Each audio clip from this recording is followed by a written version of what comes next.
This week on Vaticano, the Synod of Bishops of the Ukrainian Greek Catholic Church is convening in Rome from September the 3rd to the 13th.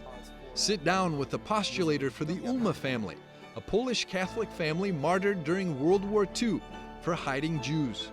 And return to the Italian city of Bagnoregio for part 2 of our series as we uncover its Catholic history. Vaticano starts now.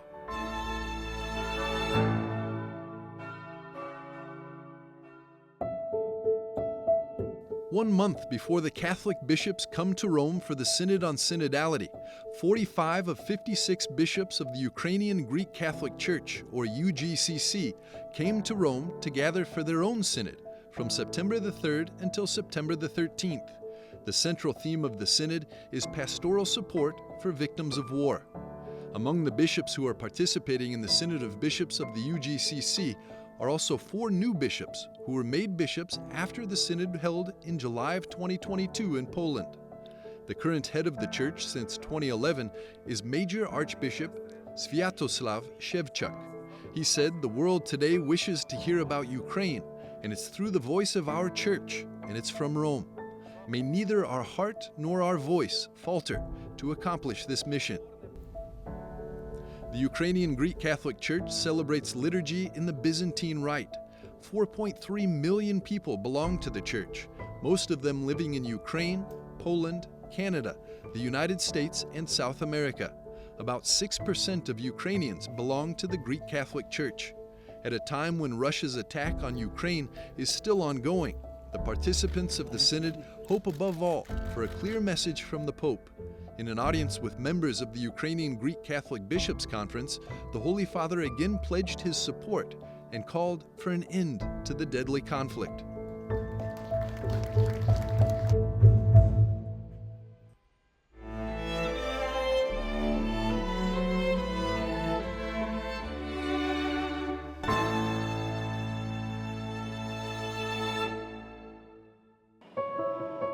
On board the plane taking him to Mongolia, Pope Francis announced August the 31st that he's preparing an Apostolic Letter on St. Therese of Liseaux to be published October the 15th.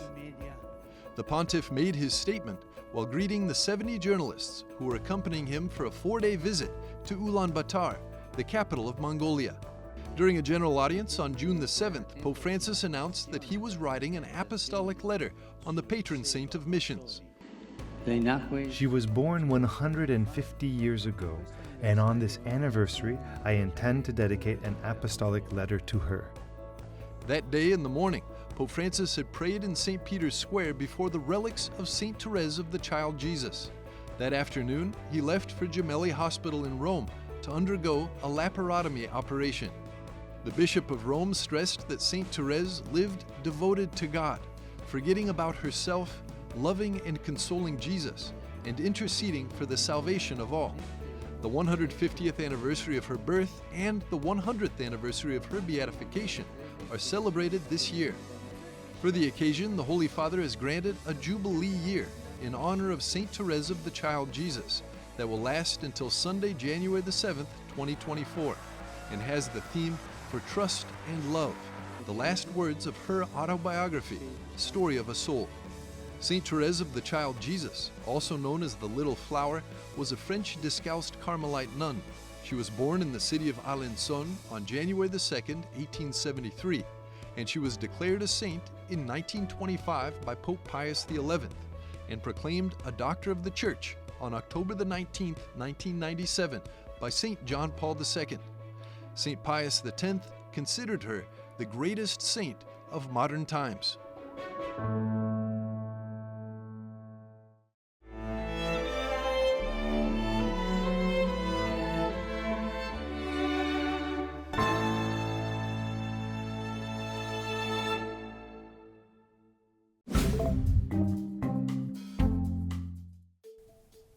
Hello and welcome to this week's Vaticano Updates, the most important news from Pope Francis and the Vatican. Pope Francis's prayer intention for the month of September is for people living on the margins. In his video message, the Holy Father asks how society has allowed throwaway culture to dominate our lives, our cities, our way of life. the Pope urged the faithful to stop making invisible those who are on the margins of society, whether it's due to poverty, addictions, mental illness, or disability. The leader of the Ukrainian Greek Catholic Church expressed great pain and concern at Pope Francis's video message to young Russian Catholics on August 25th. During this live video, the Holy Father said, "You are the heirs of the great Mother Russia. Carry on with it, and thank you. Thank you for your way of being and for being Russian." The Vatican spokesman said, the Pope intended to encourage young people to preserve and promote what is positive in Russia's great cultural and spiritual heritage, and certainly not to glorify imperialistic logic and government personalities. Saint Kateri Tekakwitha teaches us to live in ordinary holiness and to confront the suffering of life with patience, Pope Francis said about the Native American saint in his ongoing series of talks on apostolic zeal. The Holy Father described the intense difficulties the saint faced and the way Kateri responded. He emphasized that patience is a great Christian virtue and is needed to be a good Christian. The Vatican confirmed the appointment of Father Robert Mark of the Eparchy of Phoenix as a new bishop of a Byzantine Catholic eparchy serving several Midwestern U.S. states. The Byzantine Catholic Church is known in canon law as an ecclesia particularis, or a particular church. While it is in full communion with the Holy See, it retains a distinct liturgical rite and custom. The Holy Father said we are called to act like Jesus and cannot be indifferent to the situations that lead people, especially adolescents, into drug addiction. Pope Francis said, behind every addiction there are concrete experiences, stories of loneliness and inequality, exclusion, lack of integration. Faced with these situations, we cannot be indifferent. The Pope underlined in his message that it is often teens and young adults who fall into addiction. He also lamented an increase in doping in the sports industry. Thank you for watching this week's Vaticano. Updates Matthew Santucci for EWTN Vaticano.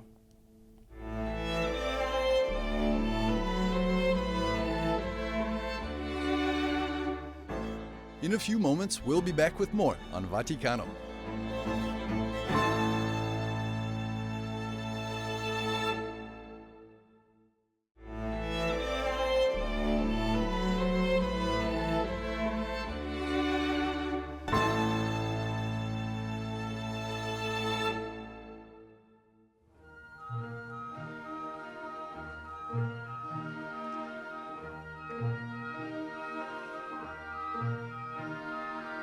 Passino le nuvole oscure della guerra. May the dark clouds of war be dispelled, swept away by the firm desire for a universal fraternity where intentions are resolved through encounter and dialogue, and the fundamental rights of all people are guaranteed. I diritti fondamentali. Pope Francis, on Monday, September the 4th, wrapped up a historic trip to Mongolia, where he became the first pope to travel to the world's most sparsely populated sovereign country. His visit lasted from August the 31st to September the 4th. Mongolia is one of the world's largest landlocked nations, sharing borders with much larger and more powerful neighbors, China and Russia. It has one of the smallest Christian communities in the world, with 1,450 Catholics in a country that is mostly Buddhist, in a population of 3.3 million people. The Holy Father hailed Mongolia as a symbol of religious freedom. While the Catholic population in Mongolia is one of the smallest in the world, being little is not a problem, Pope Francis assured local missionaries, because God can accomplish great things with small numbers. God loves littleness, and through it, He loves to accomplish great things, as Mary herself bears witness. The Vatican's diplomatic contacts with Mongolia date back nearly 800 years. During the trip, Pope Francis recalled how Friar John of Pian del Carpine visited the third Mongol emperor, Guyuk, in 1246 as an envoy of the Pope and presented to the Grand Khan an official missive from Pope Innocent IV. Pope Francis presented a copy of this historic document as a gift to Mongolia's leaders, as a sign of an ancient friendship that's growing and being renewed. The primary purpose of Pope Francis's trip was to visit the tiny Catholic community. I am pleased that this community, however small and discreet, shares with enthusiasm and commitment in the country's process of growth by spreading the culture of solidarity, the culture of universal respect, and the culture of interreligious dialogue, and by working for justice, peace, and social harmony. La pace e l'armonia sociale. He ended his 5-day mission on September the 4th with a stop to inaugurate the House of Mercy, which provides health care to the most needy in the Mongolian capital, as well as to the homeless, victims of domestic abuse, and migrants. Per fare davvero del bene, ciò che è indispensabile è un cuore buono. To truly do good, goodness of heart is essential, a commitment to seeking what is best for others. Impegnarsi solo dietro Commitment for the sake of remuneration is not true love. Only love can overcome selfishness and keep this world e going. fa andare avanti il mondo.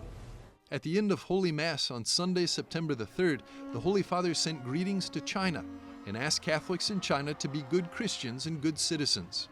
Mongolia was a part of China until 1921, and the Holy Father's apostolic trip was dotted by allusions to China. During the Holy Mass on Sunday, September the 3rd at the Steppe Arena in the capital of Ulaanbaatar, Pope Francis explained to the faithful how to truly save their lives by placing their faith in Christ. Non serve essere grandi. You need not be famous, rich, or powerful to be happy. No, only love satisfies our heart's thirst. Only love heals our wounds. Only love brings us true joy.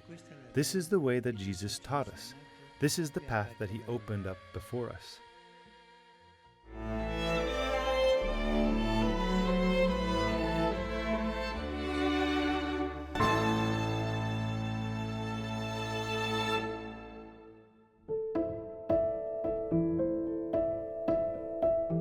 Discover the remarkable story of Josef and Victoria Ulma, who attempted to rescue Polish Jewish families by hiding them in their own home during the Holocaust.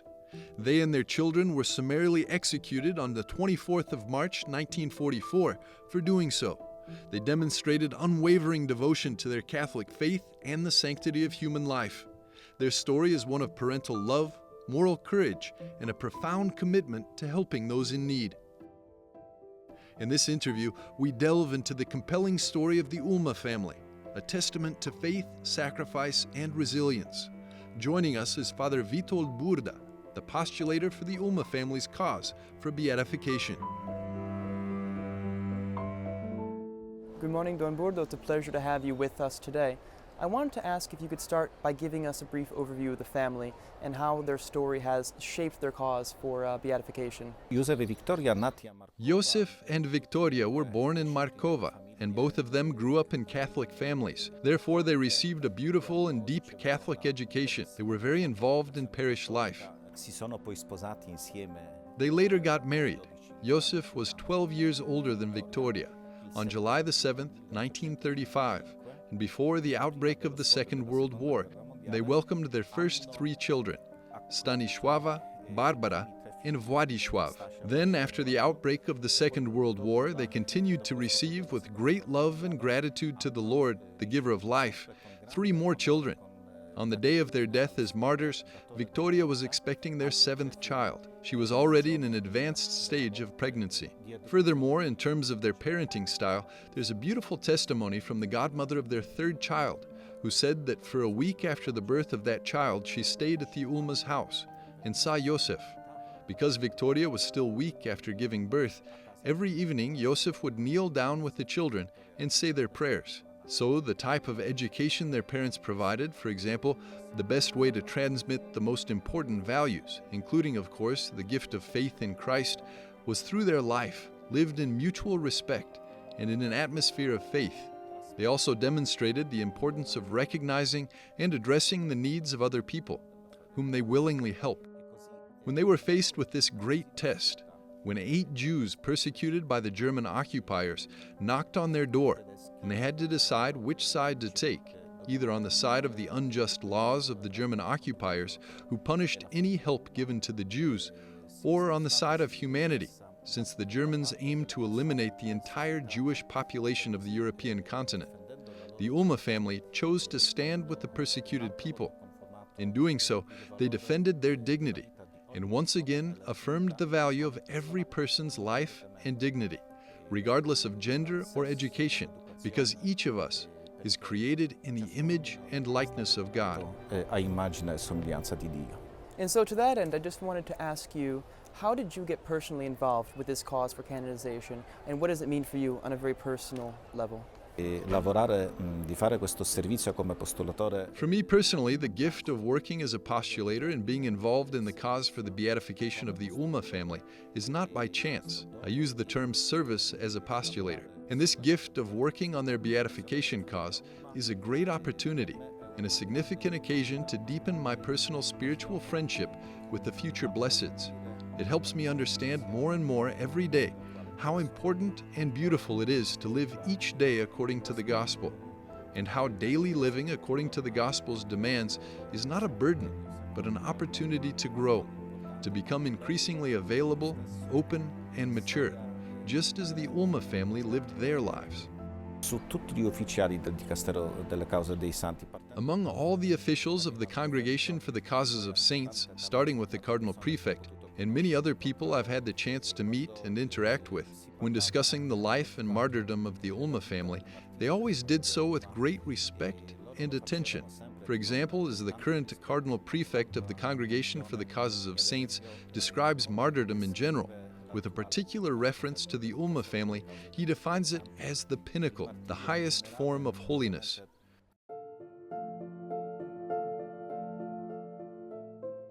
In December 2022, the Holy Father signed the decree recognizing the martyrdom of the family.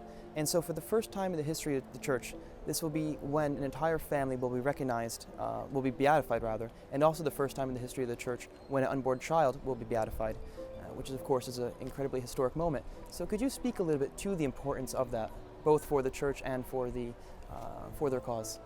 Infatti è un aspetto Indeed, it's a unique aspect of this beatification that the unborn child, still in the womb without a name, will be proclaimed blessed as a martyr. This child has reached the pinnacle of holiness. We do not know the child's gender, but through this gesture and the decision of the Holy Father, it emphasizes the Church's teaching that life is sacred, from conception to natural death. fino alla morte naturale.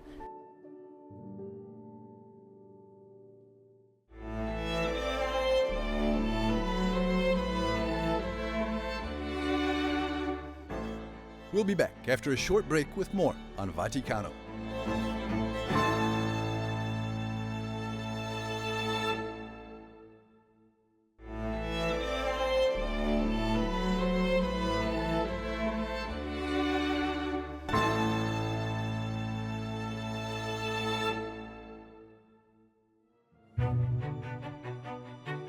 Saint Bonaventure of Bagnoregio, one of the greatest intellectual figures of the 13th century, lived during a time marked by political, social, and ecclesial developments that challenged the prevailing attitudes and structures within the Church. Responding to these changing dynamics required the development of a renewed spirit and the ability to confront adversity with dialogue and make order out of chaos. Il genio di Bonaventura specificamente è stato proprio quello di Bonaventure's genius was precisely that of elaborating Franciscan spirituality, living it first for him, because he is a great saint, and also to systematize it in appropriate theological forms, so that it would derive from it a useful doctrine for the entire Christian world, as well as for the religious order of friars. oltre che per l'ordine religioso dei frati. Born in 1217 in Civita di Bagnoregio as Giovanni Fidanza, from a young age he was known for his erudition, curiosity, as well as his incredible piety. But he was plagued by illness. His mother prayed for the intercession of St. Francis, and Bonaventure was miraculously healed, to which she exclaimed, "O Bonaventura, oh what good fortune!" In the Legenda Mayor, Bonaventure's definitive biography on the life of St. Francis, he recalls the importance of this moment. I was also obliged by the devotion I have towards the Venerable Father. During my childhood, in fact, I remember him as it was now. Thanks to his invocation and his merits, I was snatched from the jaws of death. It was against the backdrop of this miraculous intercession that Bonaventure cultivated a deep Franciscan spirituality and dedicated his life to God. At the age of 18, he left Bagnoregio and set off to study in Paris, the intellectual hub of Europe. Yet he found a tense academic and ecclesial environment. Allora, qual era il problema di fondo dell'università? What was the underlying problem at the University of Paris? The mendicant orders, the Franciscans, the Dominicans, these dynamic orders had entered city life and therefore also the university, inevitably modifying the existing balances, and we know that when the existing balances are changed, it takes some time to find a new balance. The fact that the Franciscans and the Dominicans brought this new ideal of poverty, which was extremely interesting, struck, let's say, the imagination because it went against the idea of a rich and corrupt church and caused many students to go from the seculars to Franciscans and Dominicans. This success of the mendicant orders naturally creates envy, creates opposition. As always happens, this is normal in man. Opposizioni, come sempre succede, questo è normale nell'uomo, no? Bonaventure's university career was cut short. On February 2nd, 1257, he was elected as the general minister of the order. Just as there were broader divisions between the mendicants and the secular priests, there were also internal divisions within the Franciscans that threatened not only the unity and survivability of the order, but also the very essence of Franciscan spirituality. Una importanza enorme ha avuto il generalato, il governo. The generalate, or the governance of San Bonaventure, which lasted for 17 years, which was very long, was of enormous importance, and he solved two great problems that undermined the unity of the friars. Undoubtedly, the first problem was that of the different interpretation of the rule of St. Francis, who was rigorous, the so-called spirituals, who instead was more open to tolerant conceptions, above all in matters of poverty and penance. And the second problem was precisely that of regulating the Franciscan ideal in a very balanced way, always proposing with great purity this very demanding and very radical ideal of evangelical life. Ideale di vita evangelica molto esigente e molto radicale. Underpinning Bonaventure's legacy as a theologian and legislator, reformer and mediator is his Christocentrism. Christ is at the very center of time and history, of all order and harmony. Ovviamente la centralità di Cristo, il cristocentrismo. Obviously, there is the centrality of Christ, Christocentrism, and finally, his extraordinary work of spiritual growth, which is so important today, this itinerary in the mind to God, which means not only finding God, but also finding man himself. In a hermeneutical dynamic, we understand the difference between the cultural context in which Bonaventure worked with his thought and today, but we can grasp its great relevance because the principle highlighted was valid yesterday and is still valid today. Il principio portato in evidenza valeva ieri e vale anche oggi. St. Bonaventure embodies the spirit of dialogue and continues to offer the Church guidance and a model of how to navigate differences.